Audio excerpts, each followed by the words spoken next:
tardes a todos. ¿Qué tal? Yo soy Ana Mateos, soy guía de aquí del Espacio Natural Doñana y hoy estoy aquí en representación a Teresa Agudo, es técnica del área de uso público, que es la persona que junto con Ana Sánchez, que también está por aquí, de la empresa Platalea, está llevando a cabo estas jornadas que son unas jornadas de turismo de naturaleza y ecoturismo en Doñana, que se enmarca dentro de un programa de participación ciudadana y de sensibilización que se realiza en la red de Natura, en la red Natura 2000. Esa es una red de áreas de conservación por la biodiversidad a nivel europeo, y Doñana es uno de esos sitios donde se juntan muchas protecciones.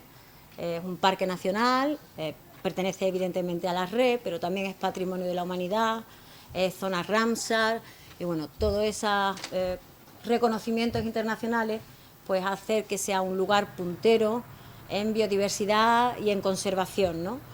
Las zonas de Doñana, o donde se ubican, bueno, eso suele pasar. Viene el helicóptero. No se me escucha, ¿no? No. No, pero este es el... ¿No se me escucha nada al final? Bueno, ahora intentamos poner un micro...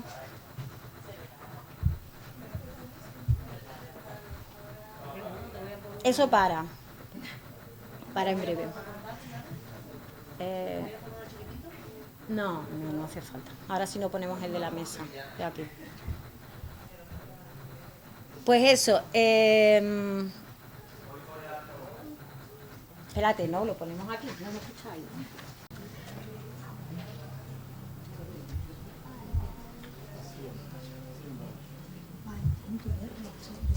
Alta no puedo llegar, pero... Bueno, pues en Doñana, como os decía, es una zona puntera, red Natura 2000, y aparte de tener una gran biodiversidad de ecosistemas, aquí tenemos zonas de marisma por las que se protegió como parque nacional, pero aparte tenemos zonas de cotos, montes mediterráneos, zonas de bosque de ribera, tenemos zonas de litoral, zonas marinas, tenemos el río, tenemos un paisaje subterráneo que se puede decir que no se ve, que es el acuífero. No es un paisaje en sí, pero mantiene a muchos de los paisajes. Tenemos lagunas estacionales, tenemos muchos paisajes y tenemos mucha fauna y flora, algunas amenazadas. Todo ese conjunto nos permite ser un punto puntero, una zona muy interesante en la red Natura 2000. Pero aparte tenemos personas que viven alrededor, y el ecosistema, el socioecosistema de Doñana, que se basa, que vive, la gente de esta zona vive sobre todo de la agricultura y de la ganadería, ¿no? Son dos de las actividades importantes aquí. Hay una tercera que es la del turismo. E intentamos que ese turismo pues se pueda un poco reducir la masificación turística que implica una afección importante en cuanto a los residuos y a otros tipos de impactos, de consumo, de agua, por ejemplo. Intentar revertirlo y que la gente, como vosotros, que estáis aquí, muy agradecidos de vuestra participación, pues se fijen o estén interesadas en otro tipo de turismo que tengan menos impacto, como es el turismo, por ejemplo, astronómico, que hoy vamos a tener un ejemplo, o el turismo ornitológico. En esta zona pasan más de 360 especies de aves a lo largo de todo el año. El turismo de naturaleza en general, o el deportivo, ¿no? También, ya que tenemos las zonas costeras. Hay otros aspectos del turismo que no es el de sol y playa, que conocemos muy bien, o el religioso, que también, y que puede ayudarnos a potenciar esta red de naturaleza, de áreas de conservación de la naturaleza a nivel europeo, ¿no? Y en este caso, pues, en nuestra localidad, en Huelva, Sevilla y Cádiz, que es donde nos encontramos. En concreto, hoy vamos a hacer una jornada que va a empezar con unas charlas sobre basura marina. La va a dar la Asociación Chelonia. Es una asociación internacional que estudia, trabaja a nivel científico con lugares y con especies que están en peligro, que tienen algún peligro. En este caso concreto van a hablar del mar, de los peligros que causan las basuras en el mar. Después vamos a tener una charla también muy interesante sobre los documentales de naturaleza. Joaquín Rodríguez Hacha la va a presentar, va a ser una joya ese ratito que vamos a poder echar con una persona que ha hecho varios documentales de naturaleza, películas de naturaleza, de la fauna ibérica. Lo vamos a tener aquí, cara a cara, para poder hablar con él. Vamos a hacer después unas visitas al Observatorio del Lince, es un recinto de exhibición de animales que están dentro del plan de conservación del lince ibérico. Ellos ya son mayores, no pueden criar y entonces están en exhibición. Y después, pues, después de un descansito, que tomaremos un picnic en el área recreativa, pues tendremos una velada encantadora del cielo.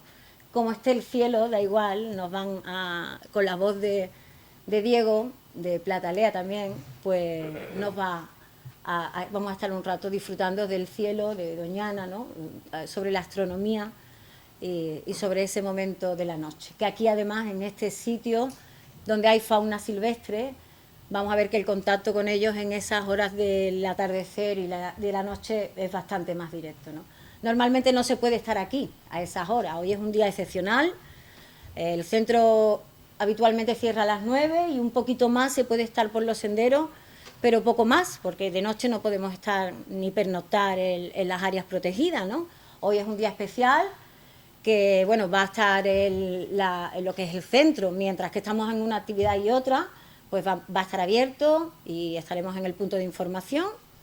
Y a la hora de, bueno, un poco los horarios es lo que os he dicho, va a haber una charla previa, primera, la de basura marina, y después otra a continuación, quizás entre una y otra, por el tema técnico habrá un pequeño parón. Después vamos a las visitas del lince, que se harán en varios grupitos. Los que no estén en la visita, pues podrán ver el centro o incluso acercarse al área recreativa, que es donde Jessica estará repartiendo los picnics, que tomaremos un pequeño picnic. Y a las 10, entre las 10 y 10 y media terminaremos ese picnic y a partir de entonces es cuando nos tumbaremos a ver el cielo de Doñana, ¿vale? Más o menos. ¿Tenéis alguna duda así a priori? No se puede dormir, ¿eh? Es una de las condiciones que hemos puesto en la jornada, no sé si venía en la inscripción. Es que los asientos son muy cómodos. Dormir es muy ecoturístico. Sí, menos impacto que eso, ¿verdad? Yo te voy a decir, digo, menos mal que lo había probado a los de la asociación, para que mira, si lo dejáis afuera, que estamos luchando por todas las cosas y el medio ambiente, les mata las cañas y todo, y si nos dejáis afuera, era de verdad para decir que no vamos más a ninguna reunión. Vamos a ver, si yo me pongo...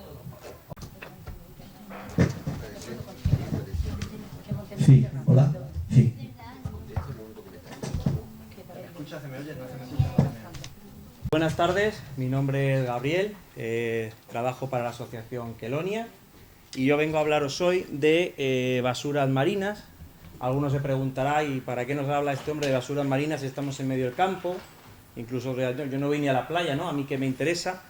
Os voy a pedir que me deis un pequeño tiempo porque vamos a ver por qué estamos hablando de basuras marinas en tierra. Como veremos más adelante, el grueso de las basuras marinas viene de tierra, no viene como se cree de los barcos, etcétera, ¿verdad? Y vamos a hablar en concreto de los plásticos, que es un problema que tenemos muy grande.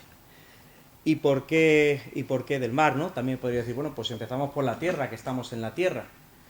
Lo primero que habría que ver realmente es si el mar tiene importancia suficiente, porque a lo mejor no pasa nada, ¿no? Lo llenamos de basura, eso está lejos y en principio pues no pasaría nada, ¿no? Entonces, bueno, ya en esta foto podemos ver algo, ¿no? Esto es azul, esto no es el planeta Tierra, el planeta está cubierto en un 70% de su superficie por los océanos.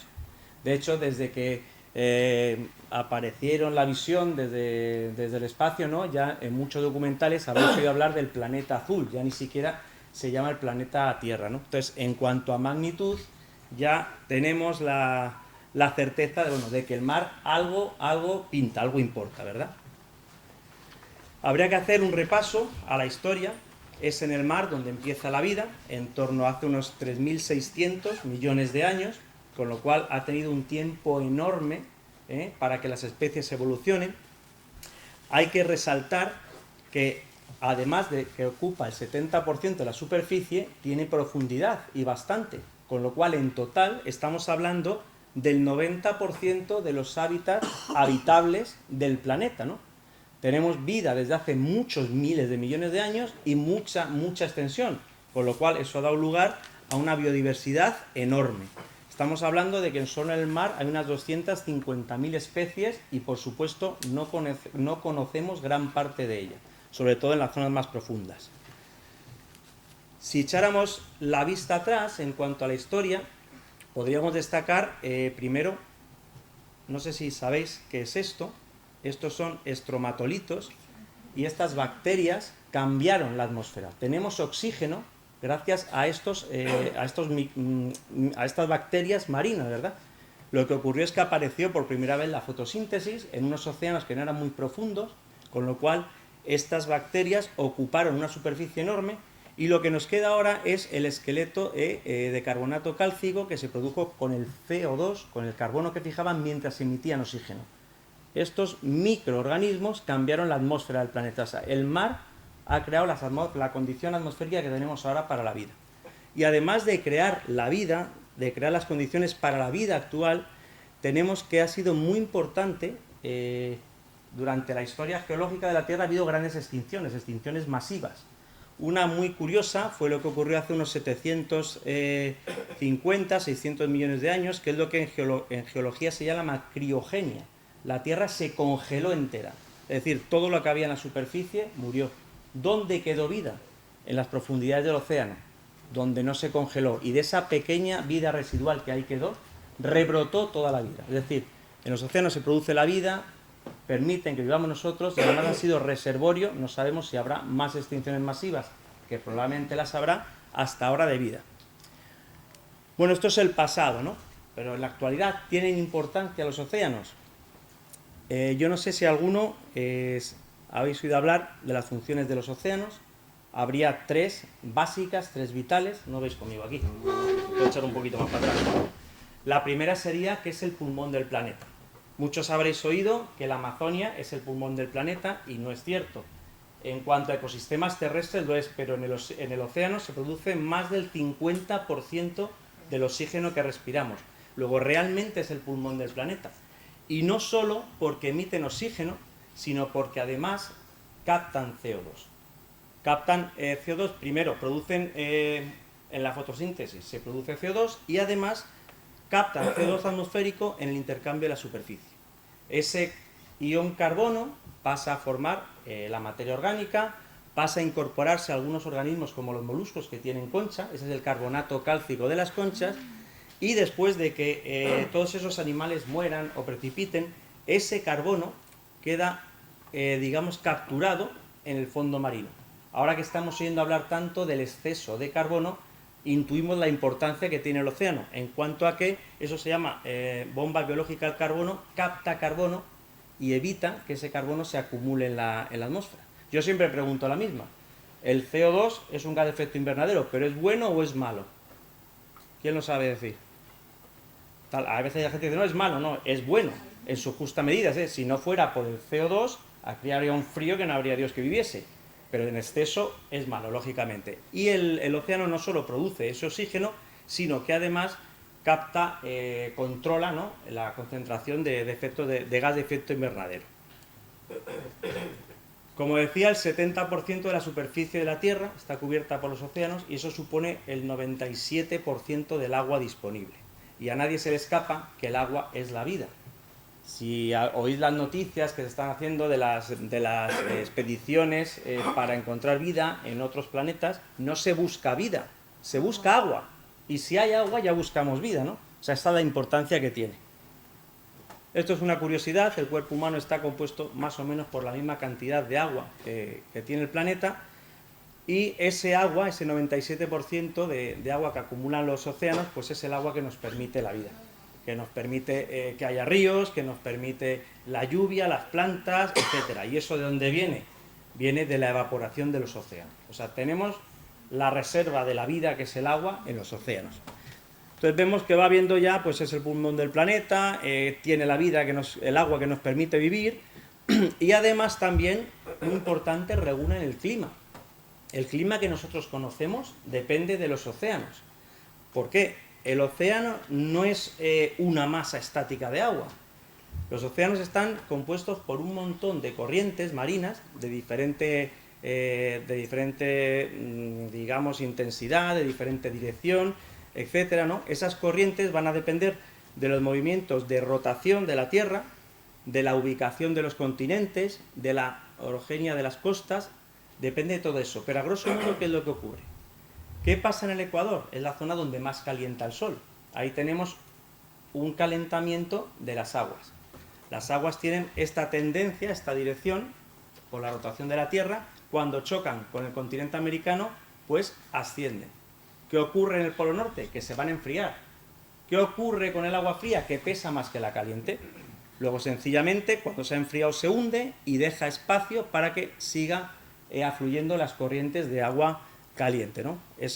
Luego ya, cuando se han hundido, bajan por los fondos marinos, resurgen en el Polo Sur y vuelven a calentarse. Al fin y al cabo, resumiendo, es como el climatizador de un coche. Si esto se calienta mucho, se enfría arriba, y si arriba se enfría mucho, se vuelve a calentar. Con lo cual permite que el planeta tenga una temperatura adecuada para vivir aquí, ¿no? Luego es un efecto climatizador el que tienen los océanos. Dentro del control del clima está también la amortiguación del cambio climático, por lo que os decía. En condiciones normales, los gases de efecto invernadero que se acumulan en la atmósfera impiden que toda la energía que se refleja en los océanos, parte se almacena y parte se refleja, vuelva al espacio, ¿no? Rebota en esos gases de efecto invernadero y vuelve a la atmósfera, nos mantiene calientes. Pero claro, si esa acumulación de gases de efecto invernadero producidos por la industria aumenta demasiado, la disipación al espacio es menor y retorna mucha energía. Esto es lo que dicen, que se está calentando el planeta. Ahí viene la bomba de carbono que os he enseñado antes, ¿no? Porque el océano puede captar hasta el 26% de nuestras emisiones de CO2, de gas de efecto invernadero. Pero lógicamente no es eterno, ¿no? Hay que tener cuidado, nos está ayudando, pero bueno, tiene sus límites. Entonces ya hemos visto que es el pulmón del planeta, que es la reserva de agua, que regula el clima, pero además tiene otras funciones que nos serán más familiares, ¿no? Pues lógicamente comemos del mar, para empezar. Es una fuente de energías enorme, por las mareas, por las olas, etcétera. Y luego yo no sé si habéis oído hablar de una empresa farmacéutica que se llama PharmaMar, es una empresa española, y lo que hizo fue una apuesta muy sencilla. Si la vida lleva 3.600 millones de años evolucionando en el mar, las moléculas más complejas están en los océanos. Ya nadie duda, a nivel científico, que los océanos son la farmacia, la despensa de la farmacia del planeta. En concreto, PharmaMar estudia remedios contra el cáncer. Es decir, tenemos un potencial que nos estamos cargando sin siquiera haberlo llegado a conocer bien. Entonces, como somos la especie inteligente, porque somos muy inteligentes, pues está claro que si el sistema nos proporciona esto, pues ¿cómo estamos llegando a esto? Las islas de basura, ¿no? Tenemos un problema grandísimo, porque la estamos liando, pero bien. ¿Por qué? Pues es un tema complejo. Ya no vale con no ensuciar, ¿no? El problema real es que estamos sobrepasando todos los límites en cuanto a producción de basuras y a consumo de energías y de materias primas. En geología se ponen los nombres de las edades geológicas en función de eventos que afectan a nivel mundial en algo, ¿no? Fijaros cómo se llama esta época, antropoceno. Es la edad del hombre. A un nivel completamente global estamos fastidiando el planeta. Y os decía que no basta con limpiar, porque el problema que tiene, os voy a hacer una exposición muy breve de cómo funciona un ecosistema, para entender por qué tenemos un problema que hemos creado nosotros. Un ecosistema tiene lo que se llama una capacidad de carga, ¿no? En el caso, por ejemplo, de los conejos, la capacidad de carga sería las hectáreas o el volumen de pasto. Ese volumen de pasto puede albergar un máximo, ¿no?, de presas, en este caso el conejo. Y los depredadores evolucionan con la curva de la presa. Cuando la presa llega al tope, el predador empieza a comer más de lo que puede reproducirse y ¿quién ha dicho baja? Y baja. Baja, baja, baja, hasta que toma límite y puede llegar a recuperarse. Es una interdependencia entre parámetros que se regulan automáticamente, ¿no? ¿Qué es lo que hacemos nosotros? Nosotros tenemos una particularidad enorme, que es, nuestro econicho es la cultura. Hemos creado la cultura, hemos creado la tecnología. Y esa capacidad de carga que tienen los ecosistemas la hemos fulminado radicalmente. O sea, en condiciones normales, las poblaciones humanas pueden llegar hasta aquí, pero de poco tiempo para acá, la gran capacidad tecnológica que hemos adquirido ha hecho que ese límite, ese tope, lo hayamos roto. Y se ha roto generando esto, un consumo de energías y materias primas enorme y una producción masiva, brutal de basuras. Para que nos entendamos, esto es un paisaje de Almería. Pues ahí tú lo ves, bueno, pues la comida, la disposición de agua, etcétera, es limitada, ¿no? Digamos que la capacidad de carga del ecosistema podría mantener 15 individuos. Esto es un paisaje igual transformado, esto es el ejido. En el ejido, la capacidad de carga de esos 15 individuos la hemos reventado. En el ejido ahora mismo, en un paisaje como el que os acabo de presentar, hay una producción calculada de unos 1.500 toneladas de frutas y verduras diarias. Esos 15 individuos, podríamos estimarlos que pasan a 25.000 individuos son los que viven solamente de estos cultivos. O sea, fijaros lo que hemos creado. Un ecosistema que daba para 15 da para 25.000 personas. ¿A base de qué? A base de producir plástico, fertilizantes, riegos, etcétera. Es decir, estamos creando una sociedad que está produciendo tanta basura que ya no solamente limpiar, es que no la estamos llenando de basura todo, ¿no? Entonces, tenemos un problema serio con esa actitud. Y habría que hacer un apartado dentro de la basura concreto a la basura marina. Y dentro de la basura marina, los plásticos.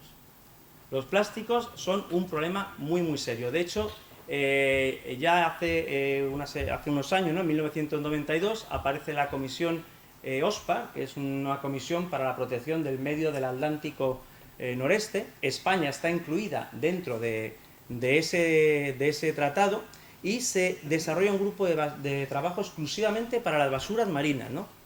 Lo que ocurre es que dicen, vamos a identificar las presiones que hay en el medio. Y como presión del medio, a nivel de la sobrepesca o de cualquier otro, está la presencia de basuras marinas. Y se dice, bueno, habrá que valorar cómo está el tema, ¿no? Y se desarrollan unos descriptores. En el caso de las basuras son el volumen y el tipo. Porque el tipo no es lo mismo lo que contamina un plástico que lo que contamina un papel, ¿no? Por eso ahí tenemos el problema de los plásticos. Y eso se hace para implementar políticas de gestión y conservación. Aquí viene lo que os decía antes, ¿por qué os estoy contando esto si no estamos en el mar? El 80% de la basura marina viene de tierra. Mucha gente cree que viene de los barcos, que viene de las playas. No, el 80% de la basura marina viene de tierra. El 70% se calcula que son plásticos. ¿Sabéis por qué hay tanto plástico? ¿A alguien se le ocurre? ¿Por qué puede haber tanto? Aparte de porque hay muchísimo. A ver. Porque casi todo está hecho de plástico. Efectivamente, el plástico es una solución fabulosa para la industria. Todo está hecho de plástico. Entonces, hay una altísima presencia en la industria. Pero es que además, el plástico tiene un periodo de vida enorme. Es decir, una botella de estas transparentes, un vaso de plástico, puede estar hasta 400, 450 años en el medio hasta que desaparece. Fijaros que el plástico es muy reciente. Yo nací en el 72 y yo me he criado sin plástico. O sea, tú ibas al supermercado, ibas al bar y había vidrio. El plástico empieza en los 80 realmente. Y de los 80 para acá verás las cifras que os voy a dar. Luego es un problema muy reciente que ya ha alcanzado una magnitud enorme. Y señores, estamos al principio de la edad de la basura que tenemos. Nos queda tierra. Algunas cifras de lo que puede durar la basura, pues estos serían las menos, digamos, las más ligeritas, ¿no? Yo siempre digo lo mismo. Tus nietos se pueden pinchar dentro de 50 años con una chapa que tires toda la playa. Está, por ejemplo, el tema de las colillas. No es que duren mucho, pero se estima que van al medio 5 billones con B de colillas al año. Entonces, todo esto son tiempos ridículos si lo comparamos con el tiempo, por ejemplo, de los plásticos, hasta 450 años. Unas pilas hasta 1000 años. Entonces, tenemos un problema porque estamos produciendo muchísimo y va a tardar mucho en desaparecer, pero muchísimo. Y de vidrio es indeterminado porque no es que no se sepa cuánto tarda en desaparecer, es que también depende de las condiciones. No es lo mismo un vidrio tirado aquí que un vidrio en el fondo del mar a 4.000 metros de profundidad. Entonces el vidrio no se sabe bien, pero no es de lo más contaminante. Y lo que os decía, ¿de dónde viene eso? No viene del mar. El principal vector, lógicamente, de introducción de basura en el mar son los ríos. Los ríos por varias vías de entrada, ¿no? Tenemos basuras tiradas en pueblos y ciudades, contenedores que se desbordan, la basura, lógicamente, de las playas, contenedores de los barcos. Ahora contaré una cosa bastante curiosa que a raíz de un contenedor, que es como se descubre la circulación de mareas en los océanos. Las artes de pesca ya son todas de plástico. Nosotros estamos metiendo plásticos. El dentífrico que usamos todos los días tiene micropartículas de plástico para aumentar la abrasión. Lógicamente, lo que quiero que veáis con esto es que no podemos prescindir del plástico. Lo tenemos metido en la vida, es imposible. Tenemos que hacer un esfuerzo por evitarlo, pero es imposible escapar del plástico. Bueno, pues por los ríos van al mar. ¿Y en qué cantidad? Pues mirad, se estima que 8 millones de toneladas al año. Como es un número muy grande, yo lo he fraccionado para que os hagáis una idea a 250 kilos cada segundo de plástico. Pero este dato ya está obsoleto. Ahora se calcula que son 625 kilos, bueno, ahora. En 2016 se calculó que esto ha subido a 625 kilos, que son 20 millones de toneladas de plástico al año al mar. Lógicamente, estamos ya a unos añitos de esto. Será el doble ahora. Pues vete a saber, no lo sabemos, pero si esto es mucho, imagínate 5 años después lo que será, tela. Entonces tenemos un problema grande. Y ese plástico no es un problema que nosotros ensuciemos o que no, porque lo que os decía de las corrientes marinas van a distribuir el plástico, venga de donde venga, por todos los océanos. Es un problema del mundo entero. De hecho, a lo mejor Europa está más concienciada, a lo mejor que la India, por poner un ejemplo, porque la India tiene mucho más vertido de plástico, pero nos da igual, porque las corrientes marinas lo relacionan todo. Esta, por ejemplo, es la corriente del Golfo, que es la más grande del planeta y comunica Estados Unidos con España directamente, con el Mediterráneo. Hay estudios hechos con seguimiento por satélite que en 6-9 meses una botella de plástico está desde Florida a España.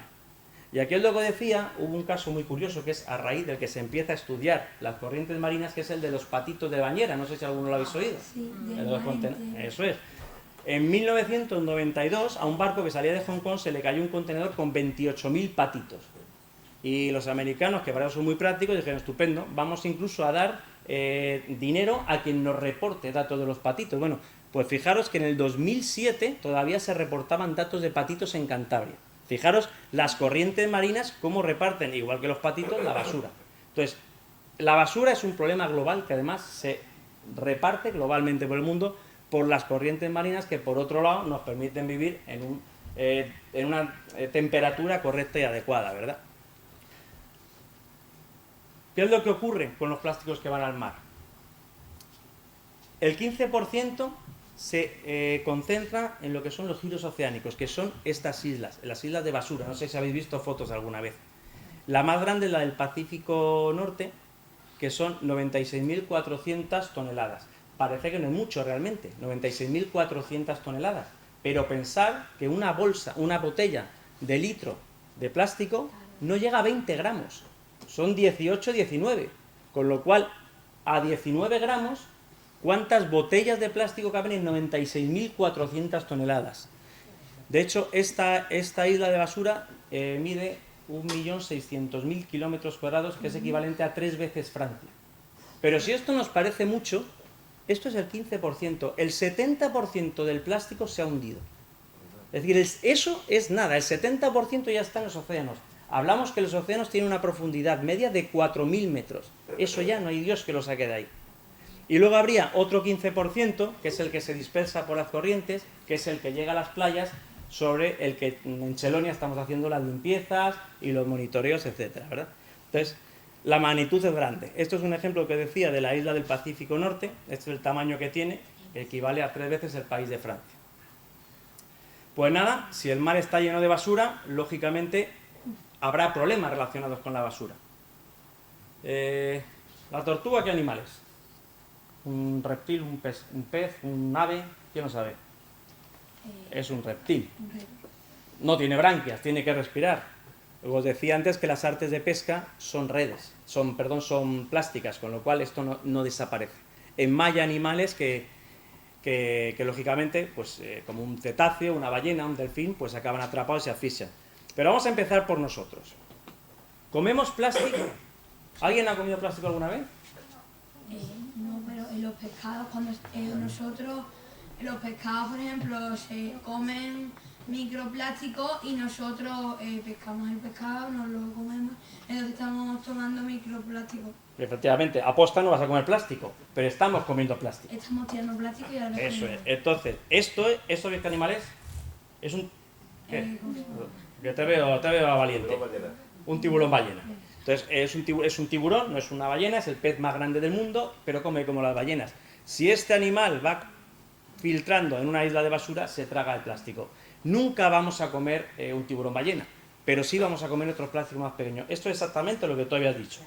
Hay dos formas de que el pescado incorpora el plástico. Lo primero que hay que decir es que el plástico no desaparece entre 0 y 450 años está y luego ¡bum!, desaparece. No, el plástico se va fraccionando en los microplásticos. Son menores de 0,5 milímetros. Es decir, un pez que van con la boca abierta porque van tragando agua para filtrar por la branquias y respirar, ingiere este plástico. Y este plástico es lo suficientemente pequeño como para que pase al torrente sanguíneo. Pero lógicamente el plástico no se metaboliza, con lo cual acaba en los tejidos. A día de hoy ya hay proyectos médicos para hacer test de control de plástico en tejidos. Es decir, igual que nos miran el colesterol, te van a mirar cuánto plástico tienes tú en los tejidos. Esa es una forma de entrar el plástico, es directamente del medio. Pero hay una que es que también se incorpora a la cadena trófica. Este señor es un copépodo, que es un crustáceo pequeñito que come el fitoplancton, las microalgas del mar. Esas microalgas son las que producían el 50% del oxígeno. El 50% del oxígeno no lo producen las grandes fanerógamas, lo producen las algas microscópicas. Y este bicho come esas algas. Igual que la tortuga confunde el plástico con... Una medusa. No me has dejado preguntar, te lo iba a preguntar. No, te lo iba a preguntar. Te tengo enfilado. Efectivamente, la principal dieta de la tortuga es la medusa. Y la tortuga, el plástico, como os he dicho, tiene 20-30 años. No tiene un acervo genético que le diga cuidado. Pues este señor lo mismo. Este señor se pone a comer lo que tiene el tamaño de la microalga. ¿Y qué hizo un científico? Dijo, bueno, vamos a teñir de fluorescente microplástico. Lo vamos a meter en un acuario y como el bicho es transparente, yo dentro de 3 o 4 horas le hago una foto a ver qué ha pasado. Pues esto es lo que ha pasado. Este animal ha comido plástico confundido con las microalgas. ¿Y dónde está este señor? En la base de la cadena trófica, en el segundo eslabón, el que se come las microalgas. Si a este se lo come otro pescado, este pescado en la ingesta directa, hemos visto antes, o se come el copépodo, en la cadena trófica ya se va incorporando el plástico a todos los pescados. ¡Ojo! No digo que no haya que comer plástico, que luego los de todas siempre me dicen lo mismo. Digo que hay que evitar que el pez, la comida, se llene de plástico, ¿no? He empezado por aquí porque es lo que nos afecta, pero lógicamente el plástico genera unos impactos muy grandes en la flora y en la fauna. Esto es lo que os decía de las bolsas. Esta tortuga cree que ha cogido una medusa. Si eso se acumula en gran cantidad, tapona, colapsa y el animal muere. Por otro lado, también es tóxico, con lo cual también se puede morir y tenemos la pérdida de fauna por culpa de los plásticos. Esto es muy curioso. ¿Habéis oído hablar de las especies invasoras? Las especies invasoras, esta no me la dices, ¿o sí? ¿Qué es una especie invasora? No sé, que se coge, como que vienen muchas y cogen...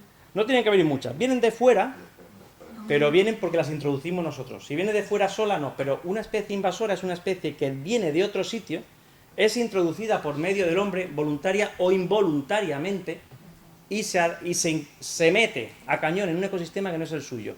¿Qué os decía yo? Primero, que la basura flota, y que la basura cuando flota se dispersa con las corrientes marinas. Si esta botella hubiera cogido estos percebes en Florida, habría llegado a España en el plazo de 6 a 9 meses. Es decir, cualquier especie invasora puede pasar ya de un continente a otra por culpa de la basura. Ojo, es un problema económicamente brutal. Aparte de que pueden destrozar un ecosistema, no sé si habéis oído hablar del mejillón tigre y demás, las especies exóticas son un problema muy muy serio. Y además de dañar la flora y la fauna, pues también pueden dañar ecosistemas enteros. ¿Alguien sabe dónde es? Esto es un bosque de Gorgonia, esto es Paramuricea clavata, y estos se llaman anisetes, porque los coges y huelen a anís. ¿Sabéis dónde puede ser? Os digo, aquí esto, en una sala como esta, en un fondo rocoso a 30 metros, había 256 de estas colonias. Todos pensamos en el Caribe cuando te hablan esto está enfrente de la Antilla, a 30 metros de profundidad. Un bosque de Gorgonia maravilloso que había, con corales duros, una pasada. Cuando fuimos a hacer un censo un año, porque todos los años hacíamos censo, esto ocurrió. Una red, de las que ya son de plástico, a la deriva, había arrasado por completo el ecosistema. Entonces, la basura, el plástico, no solo nos lo comemos, no solo mata especies, no solo transporta especies invasoras, sino que además puede arrasar ecosistemas enteros. Y luego, pues, para mí, en menor medida, pero importante también, tiene un gasto económico enorme, pues las playas hay que limpiarlas, lógicamente, que las limpia el ayuntamiento, y eso sale de nuestros impuestos. Los barcos pueden tener problemas con basura en las hélices, en los sistemas de refrigeración, es decir, cuesta dinero, aparte de costarnos especies. Así que tenemos un problema que estamos generando nosotros, no solo porque ensuciemos, sino porque estamos produciendo masivamente, y esto lo que requiere es un cambio de paradigma, es un cambio digamos, de sociedad, ¿no?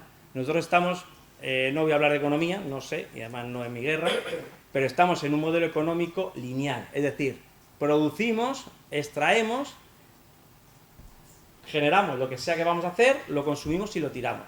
Consecuencia, extracción de materias primas y una montaña de basura que se va acumulando. Se trata de esa basura volverla a meter en la cadena de procesamiento, en la cadena de utilización. Eso es lo que se llama economía lineal. Y eso se consigue mediante la estrategia de las 5 R's. De la recuperación, el reciclaje, reutilizar, repensar y reducir. Brevemente vamos a hacer un repaso de estas porque realmente aquí es donde podemos hacer algo. Como decía, a nivel social el plástico está con nosotros. Porque sí, hoy en día ya nadie, yo creo que pues reciclaremos más o reciclaremos menos, pero yo creo que ya nadie discute que empieza a hacer una necesidad. Entonces vamos a hacer un pequeño repaso ya para terminar a qué podemos aportar, qué podemos hacer nosotros para reducir esto, ¿no? Lo primero sería la separación de reciclar. ¿Sabéis lo que es reciclar? Utilizar la materia de una cosa para producir. Usas la materia, usas del plástico de la botella para producir otra botella, ¿no? En ese sentido, que preguntaba y nuestro amigo por el vidrio es de lo que mejor potencial de reciclaje tiene, hasta un 98%. Y el plástico es muy interesante reciclarlo porque evitamos generar más plástico, ¿no? Bueno, esta la conocemos todos. Esta a mí me parece súper importante, que es pensar. ¿Realmente quién piensa cuando va a la compra? ¿Qué hago para evitar esto, no? Por ejemplo, ¿tú tienes alguna solución? Las bolsas ya son las bolsas de... Hay en algunos supermercados que las bolsas son de cartón. ¿Y si la bolsa es de plástico te tienes que llevar una? Pues la usas luego para la basura, claro. Por ejemplo. Otra cosa, si tú vas a comprar agua, compras una garrafa de 5 litros, no compras 5 de 1. Claro. Entonces gasta menos plástico. Eso. Por ejemplo, el papel albal para envolver tiene un potencial mucho más reciclable que el papel de plástico, ¿no? El dentífrico, tú compras el dentífrico y es un bote de plástico, pero algunos lo meten además en un cartón, que el cartón sirve para llegar a casa y tirarlo.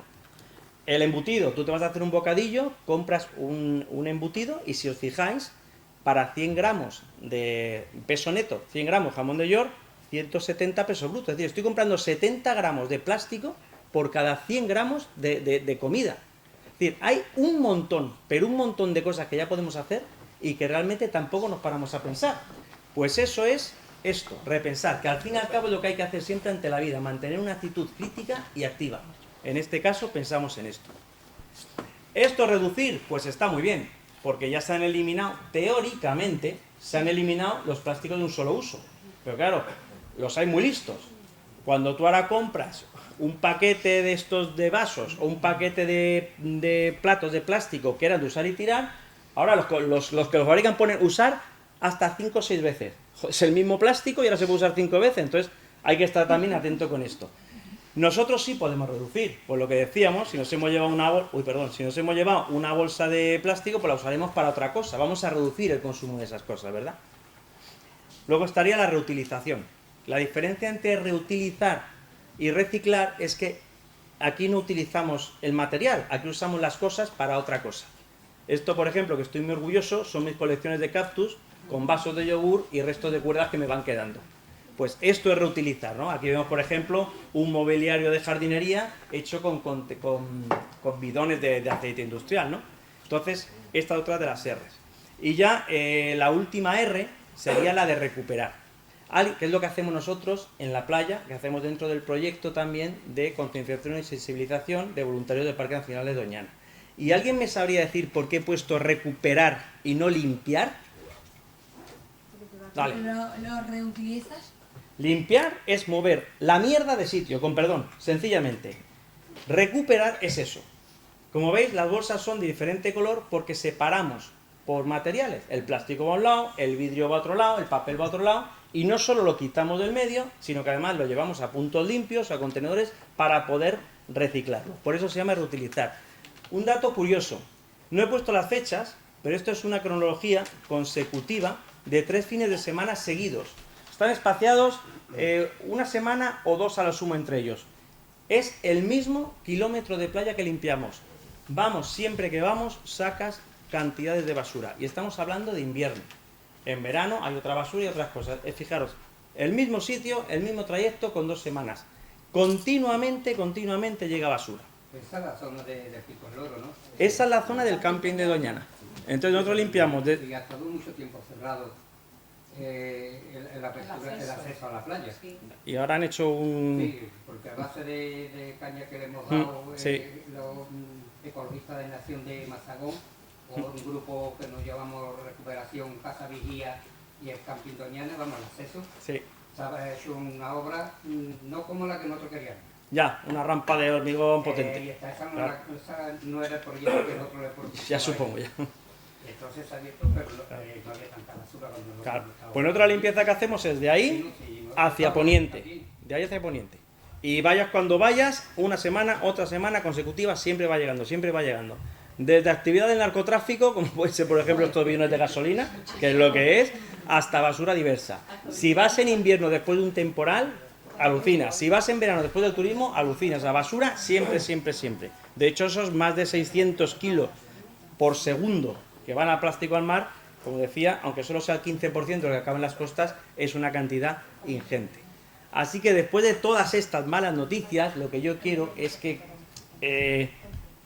os impregnáis de una idea, ¿no? Que a partir de ahora, la única huella que dejemos sea esta. Aparte de lo que podemos hacer para evitar tanto plástico en nuestra vida, que es imposible evitarlo, pero podemos reducirlo, es esto, no dejar nada. ¿Tú ibas a preguntar algo? Que la gente llega un momento que se cree que no están contaminando con el plástico, pero los de los supermercados, las cañitas de los batidos son de cartón, pero el envoltorio de la cañita es de plástico. Efectivamente. Tú coges el batido, que te venden la cañita en cartón, y tienes que sacarla de un plástico, con lo cual estás con la misma tontería.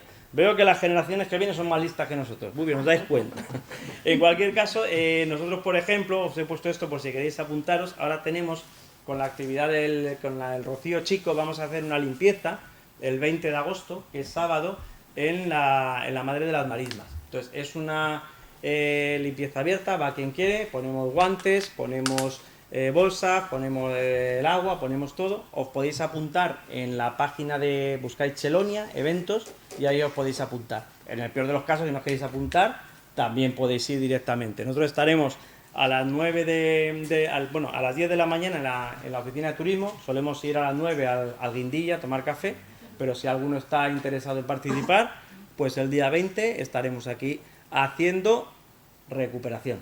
Esto es lo que sacamos después del Rocío, pues yo creo que eran 400 metros de orilla de la marisma, no más. Y salió tela. O sea que si queréis, pues seréis bienvenidos. Y ya con esto, pues nada, agradecer vuestra atención y si tenéis cualquier pregunta, pues aquí estoy. Muchas gracias.